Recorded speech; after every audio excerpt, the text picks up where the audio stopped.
Hello അസ്സാം വലൈക്കും welcome back. ഇന്നൊരു ഹാഫ് ഡേ വീഡിയോ ആയിട്ടാണ് ഞാൻ വന്നിട്ടുള്ളത്. അപ്പോൾ ഒരു രാവിലെ മുതൽ എന്ന് പറയുന്നില്ല, ബ്രേക്ക്ഫാസ്റ്റൊക്കെ കഴിച്ചതിന് ശേഷം ഉച്ചയ്ക്ക് ഒരു 10 മണിക്ക് ശേഷമുള്ളൊരു വീഡിയോസാണ് കേട്ടോ. അപ്പോൾ വീഡിയോ എല്ലാവരും സ്കിപ്പ് ചെയ്യാതെ തന്നെ ഫുള്ളായിട്ട് കാണാൻ ശ്രമിക്കണം. വീഡിയോ ആദ്യമായിട്ടാണ് കാണുന്നതെങ്കിൽ പ്ലീസ് എൻ്റെ ചാനൽ സബ്സ്ക്രൈബ് ചെയ്യാതെയാണ് കാണുന്നതെങ്കിൽ എന്തായാലും സബ്സ്ക്രൈബ് ചെയ്യണം. ലൈക്കും കമൻറ്റും ഷെയറൊക്കെ ചെയ്യണേ. അപ്പോൾ ഞാൻ ഇന്ന് ഉച്ചയ്ക്ക് മന്തിയാണ് ഉണ്ടാക്കുന്നത്. അതിന് വേണ്ടിയിട്ട് ചിക്കനൊന്ന് കായം തേച്ച് വെച്ചിട്ടുണ്ട്. ഞാനിങ്ങനെ കായം തേച്ചതിന് ശേഷം പൊരിച്ചിട്ടാണ് മന്തി വെക്കാറുള്ളത്. അപ്പോൾ നമ്മൾ സാധാരണ ചെയ്യാനുള്ള പോലെ മുളക് പൊടി, മഞ്ഞൾപ്പൊടി, മന്തി മസാല, മാഗി ക്യൂബ്, ക്യാപ്സിക്കം, ചപ്പ്, പുതിന, അതെല്ലാം മല്ലിയില, പുതിനയില അതൊക്കെ ചേർത്ത്, ഗരം മസാല അതൊക്കെ ചേർത്ത് നല്ലപോലെ ഒന്ന് മാഗ്നേറ്റ് ചെയ്തിട്ട് ഒരു അരമണിക്കൂർ വെച്ചിട്ടുണ്ടായിരുന്നു. അതിന് ശേഷമാണ് കേട്ടോ വീഡിയോ എടുക്കാൻ നിന്നത്. അപ്പോൾ അത് ഒന്ന് മാഗ്നേറ്റ് ചെയ്തത് സെറ്റായതിന് ശേഷം നമുക്കൊന്ന് പൊരിച്ചെടുക്കുകയാണ് ചെയ്യുന്നത്. അപ്പോൾ ആ ചിക്കൻ അവിടെ ആവുന്ന സമയത്ത് ഞാൻ വിചാരിച്ചു സേമിയ ഉണ്ടാക്കാൻ. അപ്പോൾ ഞാൻ ഈ സേമിയ എടുത്തിട്ട്, ചെറിയ സേമിയ ഉണ്ടല്ലോ, അപ്പോൾ ആ സേമിയ എടുത്തിട്ടാണ് പായസം ഉണ്ടാക്കുന്നത്. അപ്പോൾ ഒന്ന് പൊടിച്ചെടുത്തിട്ട് നമുക്ക് നെയ്യിലൊന്ന് വറുത്തെടുക്കണം. സേമിയ വറക്കുന്നതിന് മുന്നായിട്ട് ഞാൻ മുന്തിരി അത് ഒന്ന് വറുത്തെടുത്ത് മാറ്റി വെച്ചിട്ടുണ്ട്. അപ്പോൾ ആ നെയ്യിൽ തന്നെ ഒന്ന് സേമിയ ഒന്ന് വറുത്ത് വെച്ചാൽ ജസ്റ്റ് ഒന്ന് വറക്കുന്നുള്ളൂ, റോസ്റ്റാക്കി എടുക്കണുള്ളൂ. കാരണം അത് റോസ്റ്റായിട്ട് വന്ന സേമിയാണ്. എന്നിട്ട് അതിലേക്ക് നേരിട്ട് തന്നെ ഞാൻ പാൽ ഒഴിച്ചു കൊടുക്കുകയാണ്. നമുക്ക് എത്രയാണോ വേണ്ടത് അതിനനുസരിച്ച് പാൽ ഒഴിച്ചു കൊടുക്കാം. ആ പാൽ ഒഴിച്ചതിൻ്റെ അത്രയും നമുക്ക് വെള്ളം ഒഴിച്ചു കൊടുക്കാം. അതല്ല ഫുൾ പാലിലാണ് ഉണ്ടാക്കണമെങ്കിൽ അങ്ങനെ. അപ്പോഴേക്കും നമ്മുടെ ഒരു ട്രിപ്പ് ചിക്കൻ ആയിട്ടുണ്ട്. അതോടൊപ്പം തന്നെ നമ്മുടെ പായസം ഏകദേശം റെഡി ആയിട്ടുണ്ട്. ഇനി കുറച്ചുകൂടെ ഒന്ന് സേമിയ വേവാനുണ്ട്. ആ വേകുന്ന സമയത്ത് നമുക്ക് ഫ്ലേവറിന് വേണ്ടിയിട്ട് ഏലക്ക വേണമെങ്കിൽ പൊടിച്ചിടാം, അല്ലെങ്കിൽ കുത്തിയിട്ടാൽ മതി. ഞാൻ 3-4 ഏലക്ക ഒന്ന് കുത്തി ഇട്ട് കൊടുത്തിട്ടുണ്ട്. അതും കൂടി ഒന്ന് നല്ലോണം ഒന്ന് തിളച്ച് ആ സേമിയ ഒന്ന് വെന്ത് വരണം. കൂടുതലൊന്നും വേവാനില്ല, കാരണം ചെറിയ സേമിയ ആയ കാരണം തന്നെ പെട്ടെന്നായി കിട്ടും. ആ ഒരു ലൂസിൽ തന്നെ നമുക്ക് പായസം മാറ്റി വെക്കാം. ഇരിക്കും തോറും കട്ടിയാവുന്ന, തണുത്ത് കഴിഞ്ഞാൽ നല്ല അത്യാവശ്യം കട്ടിയായി മാറുമല്ലോ. എന്നാലും കട്ടിക്കനുസരിച്ചുള്ള ലൂസാക്കി എടുത്താൽ മതി പാല് പാറുന്നതിന്. അപ്പോൾ നമ്മൾ മാറ്റി വെച്ച ഏലക്ക കശുവണ്ടി മുന്തിരി നമുക്ക് ഇട്ട് കൊടുക്കാം. ഇതിപ്പോൾ നല്ല ചൂടുണ്ട്, അപ്പോൾ ചൂടാറി കഴിഞ്ഞാൽ ഒന്നും കൂടിയും കട്ടിയാവും. അപ്പോൾ നല്ല അടിപൊളി ടേസ്റ്റുള്ള നമ്മളെ സേമിയ റെഡി ആയിട്ടുണ്ട്. അപ്പോൾ ഇന്ന് മന്തിയും സേമിയയും പായസമാണ് നമുക്ക് ഇന്ന് ഉച്ചക്കത്തെ വിഭവം. അപ്പോൾ എന്തായാലും ഇങ്ങനെ ഒരു സേമിയ പായസം ഉണ്ടാക്കിയിട്ടില്ലെങ്കിൽ അങ്ങനെ ഉണ്ടാക്കി നോക്കുക. അപ്പോൾ ഞാൻ മന്തി പൊരിച്ചിട്ടാണ് വെക്കുന്നത് എന്ന് പറഞ്ഞിട്ടുണ്ടായിരുന്നല്ലോ. ഞാൻ കായം തേച്ച് നമ്മൾ പൊരിച്ചിട്ടാണ് വെക്കൽ. അത് സൺഫ്ലവർ ഓയിലാണ് നമ്മൾ പൊരിക്കാറുള്ളത് കേട്ടോ. അപ്പോൾ മന്തിക്കുള്ള റൈസ് പായസം റെഡി ആയപ്പോൾ അതിൻ്റെ ഒപ്പം തന്നെ വെച്ചിട്ടുണ്ട്. അപ്പോൾ വെള്ളം ചൂടായതിന് ശേഷം അതിലേക്ക് നമ്മൾ സ്പൈസസൊക്കെ ചേർത്ത് കൊടുക്കുക. പട്ട, ഗ്രാമ്പു, ഏലക്ക, ലീഫ്, പിന്നെ കുറച്ച് കുരുമുളക്. ഞാൻ പിന്നെ അതിട്ട് കൊടുത്തിട്ട് അങ്ങനെ വെച്ചിട്ടുണ്ട്. അപ്പോൾ 1.5 മണിക്കൂർ മാക്സിമം നമുക്കൊരു 1 മണിക്കൂറോ അല്ലെങ്കിൽ ഒരു 3/4 മണിക്കൂറെങ്കിലും റൈസ് നമുക്ക് ഒന്ന് സോക്ക് ചെയ്യാൻ വെക്കണം. ഞാനൊരു 1 മണിക്കൂറിൽ കൂടുതലായി വെച്ചിട്ടുണ്ടായിരുന്നു. അപ്പോൾ നമ്മൾ വെള്ളത്തിൽ സോക്ക് ചെയ്ത് വെക്കും തോറും നമ്മുടെ ചോറിന് അരിക്ക് നല്ല സോഫ്റ്റ് കിട്ടും കേട്ടോ. അപ്പോൾ അതിന് വേണ്ടിയിട്ടാണ് നമ്മൾ ഇങ്ങനെ കാട്ടുന്നത്, വെള്ളത്തിൽ സോക്ക് ചെയ്യാൻ വെക്കുന്നത്. അല്ലാന്നുണ്ടെങ്കിലും നമുക്ക് വെക്കാം, എന്നാലും കുറച്ച് നമ്മൾ ആ ചോറിന് ഒരു സോഫ്റ്റ്നെസ് കിട്ടും. നമ്മൾ വെള്ളത്തിൽ എത്രത്തോളം സോക്ക് ചെയ്യണോ അതിനനുസരിച്ച്. അപ്പോൾ ചോറൊക്കെ റെഡി നമ്മൾ പാത്രത്തിലേക്ക് സെറ്റ് ചെയ്ത് വെച്ച് സ്മോക്കി ഫ്ലേവർ കൊടുത്തിട്ടുണ്ട്. അങ്ങനെ ഫുഡൊക്കെ കഴിച്ച് വൈകിട്ട് ഒരു 5:30 ഒക്കെ ഉറങ്ങി നീച്ചതിന് ശേഷം ഒരു മഗ്‌രിബ് നിസ്കാരത്തിന് ശേഷം ഞങ്ങൾ പുറത്ത് നമ്മളെ അടുത്തുള്ള ഒരു പാർക്കിൽ വന്നതാണ് കേട്ടോ. അപ്പോൾ പാർക്കിൽ കയറി നമുക്ക് ഉള്ളിലൊക്കെ നമ്മൾ കുട്ടികൾക്ക് കളിക്കാനുള്ള ഭാഗങ്ങളൊക്കെ ഉണ്ടായിരുന്നു. അവിടെ കളിച്ച്. അപ്പോൾ ആ സമയത്തൊന്നും ഞാൻ വീഡിയോ എടുത്തിട്ടുണ്ടായിരുന്നില്ല. അപ്പോൾ ഞാൻ കുറച്ച് ഭാഗങ്ങൾ വീഡിയോ മാത്രം ഇതിൽ കയറ്റിയിട്ടുള്ളൂ കേട്ടോ. അപ്പോൾ ഉള്ളിലൊക്കെ കയറി കുട്ടികളൊക്കെ അവിടെയൊക്കെ കളിക്കണമൊക്കെ ഉണ്ട്. പിന്നെ ഇതിൽ കയറണമെന്നുണ്ടെങ്കിൽ നമുക്ക് അവിടുത്തെ കാർഡുണ്ട്. ആ കാർഡിൽ നിന്നും ക്യാഷ് കയറ്റിയിട്ടാണ് അവിടെ പെയ്ഡ് ചെയ്യുന്നത്. പക്ഷേ നമ്മൾ അതില്ലാത്ത കാരണം നമുക്ക് കയറാൻ കഴിഞ്ഞില്ല. പിന്നെ പുറത്ത് ഇതേപോലെ ഒരു കാർ റേസിംഗ് ഉണ്ട് കേട്ടോ.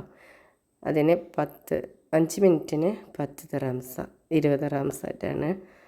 അപ്പോൾ ഒരു റൗണ്ട് കുട്ടികളും കാക്കയും കൂടി കയറി റൗണ്ട് അടിച്ച് വരുന്നുണ്ട്. അപ്പോൾ 10 മിനിറ്റാണ് തോന്നുന്നുണ്ട്, കറക്റ്റ് ഓർമ്മയില്ല. അപ്പോൾ അവർ കുറച്ചൊന്ന് റൗണ്ട് അടിച്ച് വന്നതിന് ശേഷം പിന്നീട് ഞാനും കയറിയിട്ടുണ്ടായിരുന്നു. അപ്പോൾ ബാക്കിയുള്ള വിശേഷങ്ങളൊക്കെ ബാക്കി വഴി കാണാം. അപ്പോൾ വീഡിയോസ് എന്തായാലും സ്കിപ്പ് ചെയ്യാതെ തന്നെ ഫുള്ളായിട്ട് കാണാൻ ശ്രമിക്കണം. അപ്പോൾ വീഡിയോസ് കണ്ടാലോ.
അങ്ങനെ അവിടെ എല്ലാം കറങ്ങി കുറേ നേരം നടന്ന് കുട്ടികൾക്കുള്ള രസകരമായിട്ടുള്ള കുറേ കാര്യങ്ങളൊക്കെ ഉണ്ട്. കുട്ടികളൊക്കെ നല്ലവണ്ണം എൻജോയ് ചെയ്ത് നമ്മളവിടെ കുറേ നടന്നിട്ടും കുറേ ഇരുന്ന് കുറേ സംസാരിച്ചു അങ്ങനെയൊക്കെ നേരം പോയി. അങ്ങനെ ഇരിക്കുകയാണ് നമുക്കിങ്ങനെ ഈ ഷോപ്പിൽ നിന്ന് ലുക്കീമിയ കീമാത്ത് എന്ന് പറയുന്ന നമ്മുടെ അറബിക്ക് സ്നാക്സ് എന്ന് പറയാം അല്ലേ. അപ്പോൾ അത് ഞങ്ങളെ കഴിച്ച ഇപ്പം നാട്ടിലൊക്കെ ഈ സംഭവം കല്യാണത്തിനൊക്കെ ഉണ്ട് എങ്കിലും അത് ഗൾഫിൽ നിന്ന് കഴിക്കുമ്പോൾ ഒരു ടേസ്റ്റ് തന്നെയല്ലേ. എനിക്കെല്ലാം ഇഷ്ടമുള്ള ഒരു സംഭവമാണ് കേട്ടോ അത് ഈ സാധനം. അപ്പോൾ പിന്നെ ഇങ്ങനൊരു ബോക്സിന് 5 ദിർഹംസാണ് കേട്ടോ. അപ്പോൾ ഞങ്ങളെല്ലാവരും കൂടി അങ്ങനെ ഒരു ബോക്സ് വാങ്ങിയിട്ട് എല്ലാവരും കൂടി കഴിക്കുകയാണ്. എനിക്ക് നല്ല ഇഷ്ടമുള്ള സംഭവമാണ്. അതിന് ശേഷം അത് കഴിഞ്ഞു. പിന്നെ എന്തെങ്കിലും ഇങ്ങനെ കഴിക്കണ്ടേ. അപ്പോൾ അടുത്ത് കുട്ടികൾക്ക് വേണ്ടിയിട്ട് ഇതേപോലെ ഇങ്ങനൊരു പഞ്ഞിമിഠായിൻ്റെ ഒരു വലിയൊരു എന്താ പറയുക ബോൾ പോലെ ആക്കി വെച്ചിട്ടുണ്ടായിരുന്നു കേട്ടോ. അപ്പോൾ ആയിഷയും സീനും ഞാനും ഞങ്ങളെല്ലാവരും കൂടി അതും കഴിച്ച് ഇങ്ങനൊരു ആ ഒരു കവറിന് 5 ദിർഹംസാണ്. അങ്ങനെ അതൊക്കെ കഴിച്ചിട്ടാണ് ഞങ്ങൾ അവിടെ നിന്ന് പോയത്. അപ്പോൾ ഞങ്ങൾ പാർക്കിലേക്ക് പോകുന്ന സമയത്ത് ഇതേപോലെ ചായയും കോഫിയും കാര്യങ്ങളൊക്കെ സ്നാക്സൊക്കെ കൊണ്ടുപോയിരുന്നു. സ്നാക്സ് അങ്ങനെ മിച്ചർ കാര്യങ്ങൾ അങ്ങനെയൊക്കെയുള്ള ബിസ്ക്കറ്റ് അങ്ങനെയൊക്കെ കേട്ടോ. പാർക്കിലേക്ക് ഞങ്ങളൊരു വൈകിട്ട് സമയത്തൊക്കെയാണ് എത്തിയിരുന്നത്. ആ സമയത്ത് ഞാനപ്പോൾ വീഡിയോ എടുക്കാൻ മറന്നു, എടുത്തിട്ടുണ്ടായിരുന്നില്ല. കുറച്ച് കഴിഞ്ഞതിന് ശേഷമാണ് പിന്നെ വീഡിയോ എടുക്കൽ തുടങ്ങിയിട്ടുണ്ടായിരുന്നത്. അപ്പോൾ ഞങ്ങൾ ഇങ്ങോട്ട് വരുമ്പോൾ ചായയൊക്കെ കൊണ്ടുവന്നിരുന്നു. അപ്പോൾ അതിൻ്റെ കവറാണ് എൻ്റെ കയ്യിലുള്ളത്. അപ്പോൾ ഒരുപാട് സമയം ചിലവഴിച്ചൊരു ഏകദേശം ഒരു 11-11:30 വരെ ഞങ്ങൾ ആ പാർക്കിൽ ഇരുന്നിരുന്നു കേട്ടോ. നമ്മളെടുത്തുള്ള ലേഡീസ് പാർക്കാണ് ഇത്.